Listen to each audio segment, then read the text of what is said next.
using the watch again there as a thing. But yes, as you made a go to the video, so I did a video, didn't I, a while back called "This is the end of N for me" or something like that. Really, this time in brackets. Well, looks like I fibbed. I can't actually pinpoint anything in particular that made me think about Engage again. I was talking to my own video, by the way. Somebody winter steam gala. Sees talk on me. But I was just talking to someone and I just said, I was talking about the incident filling them in. They'd catch me up to speed with what had gone on with the eBay seller, or Olivia's Emporium, that resulted in me getting a 15XX for £31. I'll get my words out in a minute. Right. I know what I want to say. I've actually got notes here and I'm still screwing up, so hey, it looks like just me. So anyway, yes, I said released with not sponsored Uber Rails, Sheffield, for instance.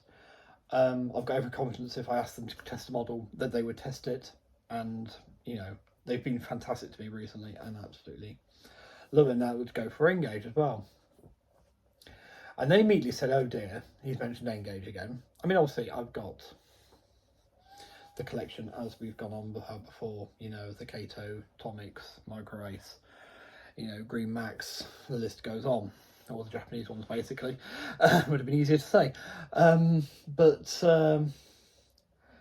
Yeah, I do like my N an awful lot, and I was looking at it, and what actually sealed the deal for me for actually thinking, no, hang on, was I had one of Bachmann's new Class 31s on pre-order.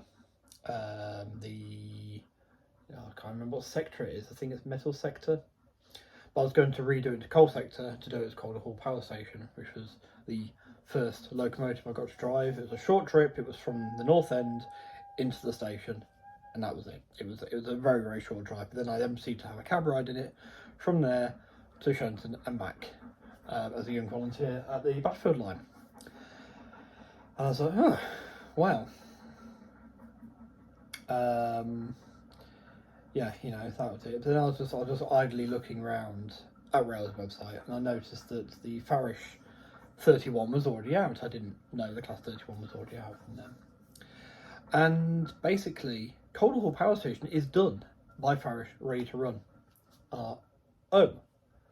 Okay. And I started musing on it, and I was talking to Dan, actually, the highballing hogger. And I was thinking, I'm tempted to make the switch and just keep at it. To do a heritage railway, do something very similar to the idea, but just more longer trains. And we were trying to come up with a few ideas and what it could be called, what the layout could be called, or something.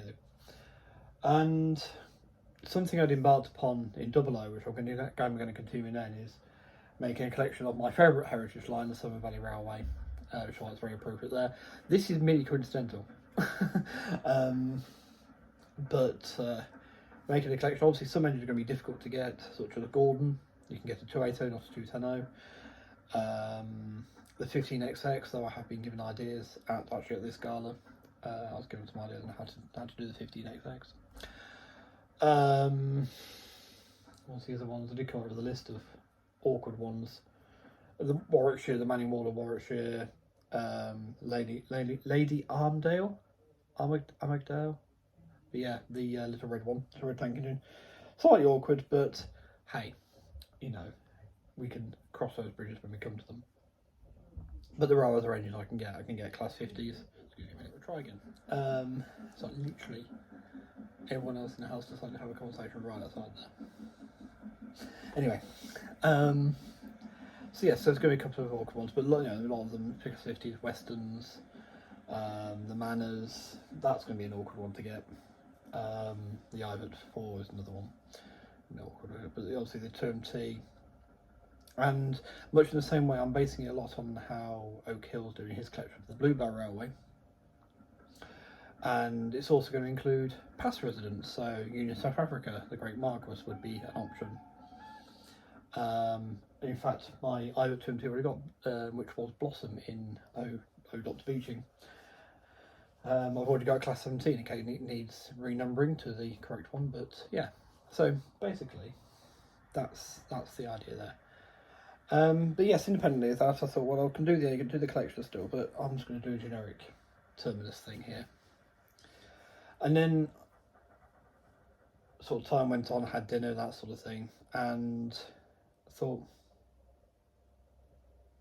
actually, I could have a go look and see if I can get Bridgnorth on here.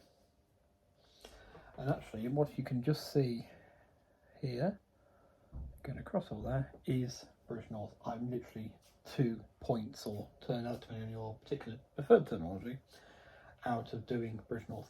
Now, the sidings up that end don't go as far as they did. They can do in real life, but we've got enough for the run around. And they've got the engine shed, got the siding here on the way in. Obviously, it's all done to the constructed Unitrack, within the constructed Unitrack, so that it's not exactly. So the layout, I've decided I'm going to call Bridgnorth with a K in it before the N. So Bridge, K, North. Maybe a silent K like in knife. Or no, So just as a bit of a tongue-in-cheek thing there. But also K for Cato. I thought that was rather clever, whether it's not or not, it doesn't matter. So that's the best way around. Now, I know Calder Hall Power Station isn't a Somer Valley resident loco, nor has it ever been. But there's a parcel from Rose Trishelton today. It's got some items in it, some new toys, and that's why we're here, isn't it, really? Is to see new toys. Now, one of them, we might as well reveal right away, there's no prizes for guessing, that it is the Farish 31 Calder Hall Power Station. What a big diesel it is for a start. What a pretty little diesel it is. And lovely model. But I'll just wave the boxes at you initially, and then we'll get things on the track. And actually hopefully start with, I'm very keen that the first trains are steam hauled. Now the first loco from depot to the platform road, platform 2 actually was the class 17, but we're going to go for the steam doing all the rest of the firsts. Just feels right, because it was a railway built in the steam era. So yeah, there's Calder Hall Power Station. We have now starting to try and collect the Somer Valley coaches, and I'm going to try and again renumber these so they are all matching their SVR equivalents. So first up we do have a Collet brake composite in Sherburton. Not my preferred liveries, but that's what they've got. Livery wise, I'm going to choose my favourite deliveries that engine would have carried in its life, rather than necessarily what it may have carried in its heritage life. And that's what it will stay as. I'm not going to go chasing liveries. So say I get 7714 as it is now, which I probably will as it late BR black. If they reshop it in NCB livery or something like that, then it's mine staying black. And at best I'd get another one as opposed to repainting that one. And the other one is a Collet coach in chocolate and cream, a full third, but with Great Western earlier livery. So yes, because with that and with the MS Saloon, which they do have some saloons, there's a Great Western one on MS one, but it can fill in, because there are certain engines like Calder Hall Power Station and certain things that aren't going to be practical to the SVR. I'm also going to think about the visiting engines that have been or will maybe come one day as well. So straight off my head, at the autumn steam yard there was an IVAT 2 tank. I'm not getting that exact one.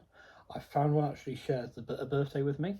It shares its birthday with me. It was entered to serve on the same day, just in 1948 rather than 89, but that's as much of my birthday as you're getting. Yeah, so yeah, it's of course when I was 1889. It's going to be representing that visiting. Actually, it's going to be a bit of a resident here. Very lucky, it's Sonic Models are producing a large prairie tank and actually doing 5164, which is the centrepiece at Worley for those who meant. Malvern Junction's meetup was by there. And by the way, Malvern, your sticker you gave me is actually on the wall, just there. Might just sit above my finger there, but it is there. And Is a Severn Valley resident is actually owned by the Ulster Manor Fund, and they're hopefully getting it running again soon. But anyway, enough of my wittering and waffling. Let's go to the track and see the train arrive. And in the meantime, there's going to be a bit of a jump here for you, whereas for me it's going to be a little while because I'm going to test the 31. Or could Jerry something I'm supposed to test it here and now? No, I'll test the 31 on DC, and then I'm going to fit it with the chip almost immediately to throw it in. Because I don't see a difference between doing it that way. To make sure it works on DC, then fit it with a chip, because it's no different to my mind than a DCC fitted engine coming to you. If that makes sense.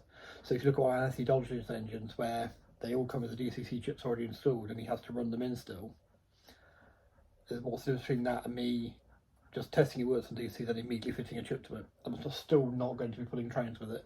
So, yeah. So we'll do for you.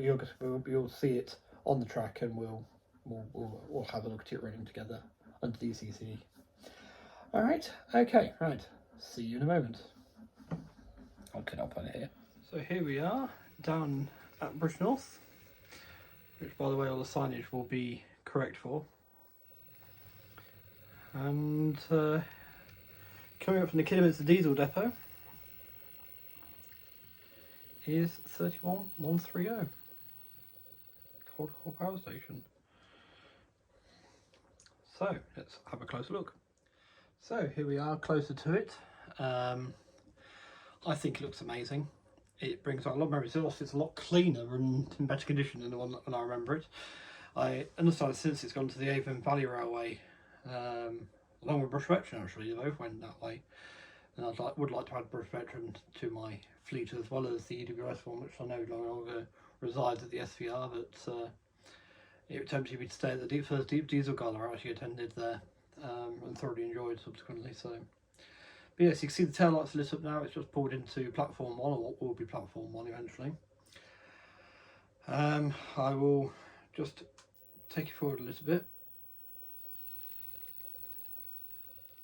so you can see the headlight arrangement properly. So obviously there's our tail lights, so if we change direction we do get our headlights, including the high intensity one comes on. So swap that a couple of times.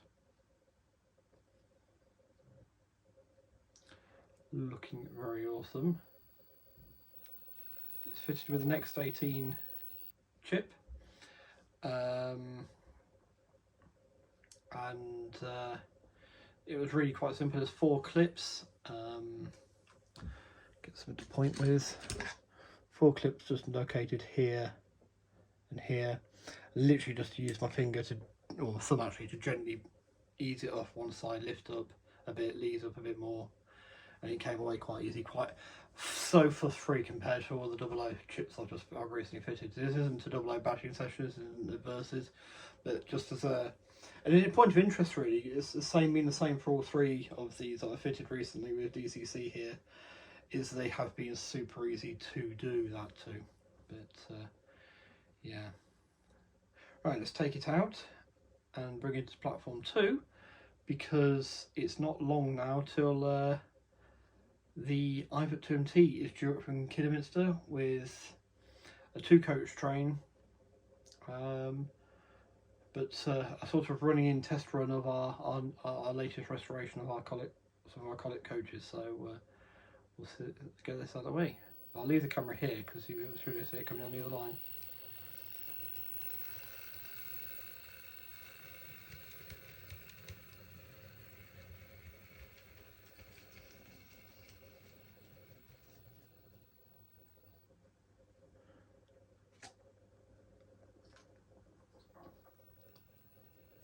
Very definitely needed some running in,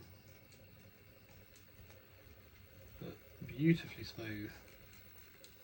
I cleaned the track last night in anticipation of arriving, of course.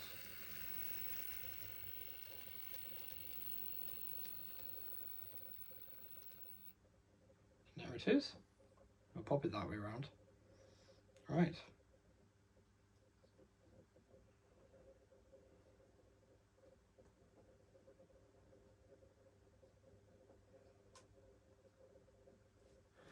Now we get, obviously the lights are going to go out on this because I haven't got power going to all tracks. So once this is, there's another plan for this, which I'll go over at the end of the video, but once it's all done, there'll be power to all the tracks, so all the lights will be on if I want them all on. So, here we go. And here comes in 46521. A previous resident, but the first steam haul train into platform 1, or the first passenger train into platform 1. So arriving from Kidderminster via Bewdley, Arley, Highley, Hampton Road.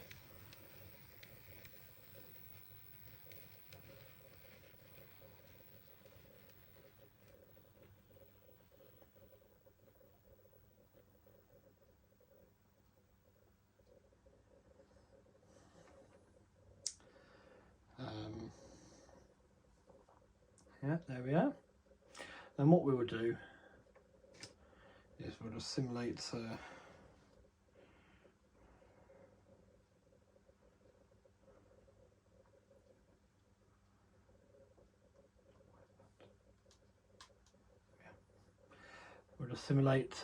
31 being fired up now to act as station pilots. We don't have the runaround facility at the minute.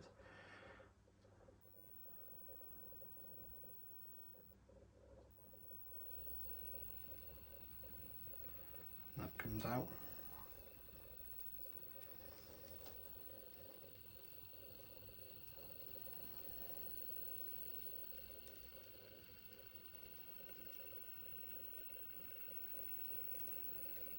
Of course, conspicuous by its absence, for those who remember it, is the Class 24. Unfortunately, the 6-pin chip on that has failed, so the loco still works fine. So it's going to be a case of getting that sorted out. They've got a 10-year warranty on them, so I need to contact Rails and see where I start with that. Do I have to contact Dapol directly or what have you?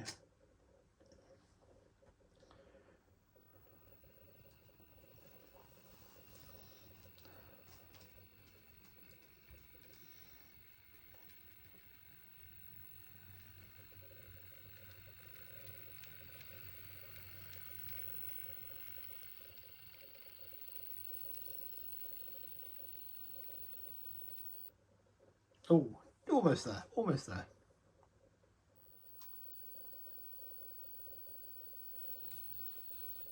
Oh, stop, don't shove the whole train. New driver, you see.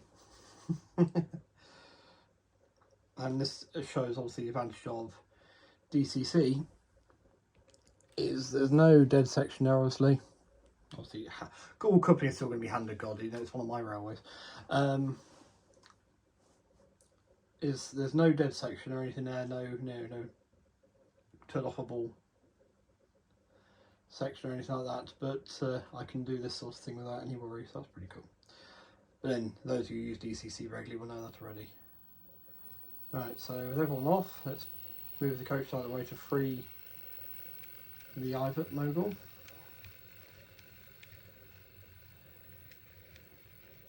So remember, this is a station pilot move. This isn't the first passenger train out of the station. First time coaches have been hauled out of the station. There we are. It's really, really strange, you know, to think this is a model of an engine I've actually been at the controls of. Didn't shunt until you start. Literally, was just light engine movement into the platform.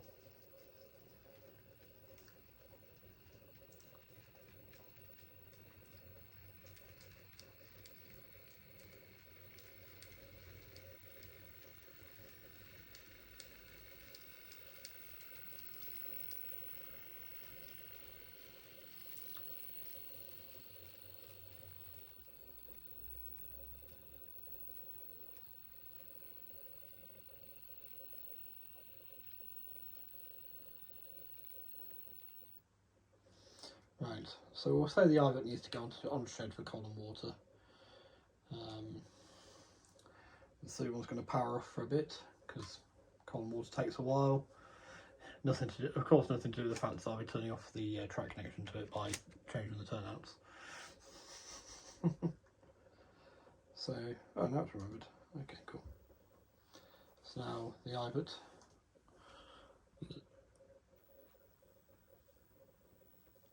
can come forwards again and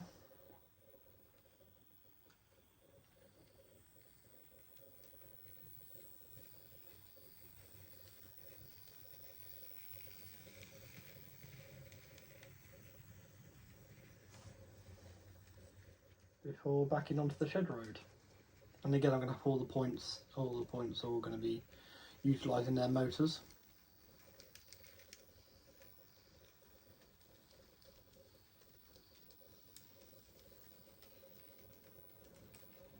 There it goes, backing onto the far shed road, which is where the coaling's done. There's also a water crane. I have to imagine these things for now.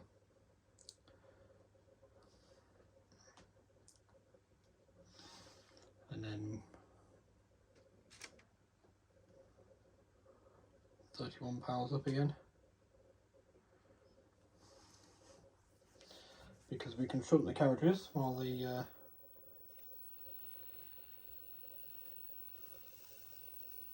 the only thing I've noticed on this, I have to go up to state speed set 2 for it to move, then back down to 1 and it's fine. But that's probably a thing of running in. But this low speed, it shouldn't really hurt it too much, just for the purpose of the video.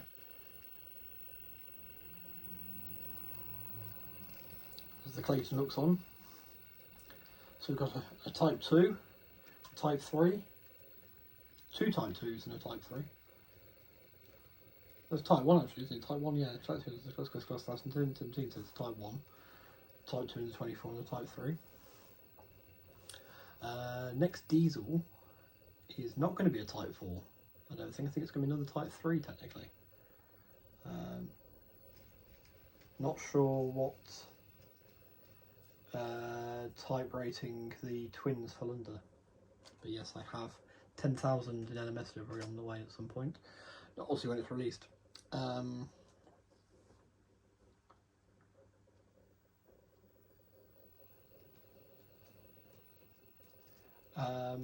And there is a Type 4 following it at some point once the peaks come out from repeater, the Class 44. In honor, bit in honour of the late Ian Lavender, known as Private Pike to many people. It's actually a suggestion of Dale's. I need an engine called Pike.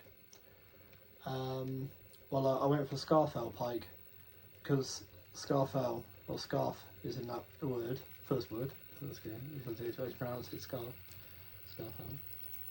And of course Pike. So yeah, it worked. There we go. So healthy hand from the almighty uncoupling. It's going to be easier once this is properly done. And what's really useful about this now is it gives me a proper idea of my train length ideas. I think I'm going to be able to get a reasonable length train in here, which is very cool. Also, it's got to fit the locomotive as well. Pressing the wrong button there. My scroll wheel is a bit dodgy on the, you can see it's a bit dodgy on the power cab, so I'm using the 2 buttons, increase and decrease next to it.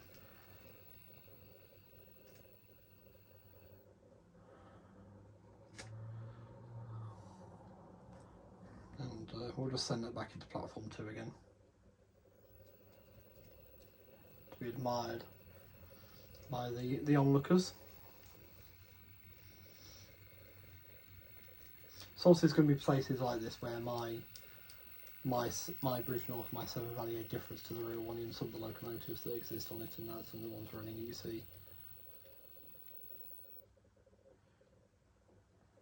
But on the whole, it should give the air a Bridge North. That's why it's not quite Bridge North, that's why it's Cato Bridge North, Bridge with a K North. But as I say, all the signage on the station will actually be as per the real station, and I'm going to try and scratch build the buildings, and that's what I need to make it look right where possible. So I'll take you to an aerial shot for a minute and just explain the ultimate plan with how the final form of this baseboard and the layout on it is going to be. I'm rather excited for this idea. So as you can see, quite literally just brought you up. So you can see Bridge North laid out here with those 2 turnout points there. They're missing, stopping us doing the run rounds, but it gave us a bit of an excitement a bit of operation to watch around this area. So the plan is to actually raise this up slightly, just enough so that we can get engaged trains underneath and reinstate this, one of the loops at least around the edge, if not both of them, so that basically I can have a DC or DCC depending on, because the power will be connected the exact same way. If you go back and watch some of the videos from last time I was talking about Engage, where basically I've kept the power clips like that on the end of the power to the track, so you can just unplug the DCC system and plug into a DC system if you wanted to, and you know, that way it's all reusable as well, which is really good. But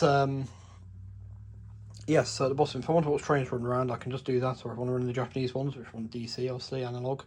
I should stop saying DC. If they want analog, then just run those around the bottom. But like this 31 now, could just go run round until then.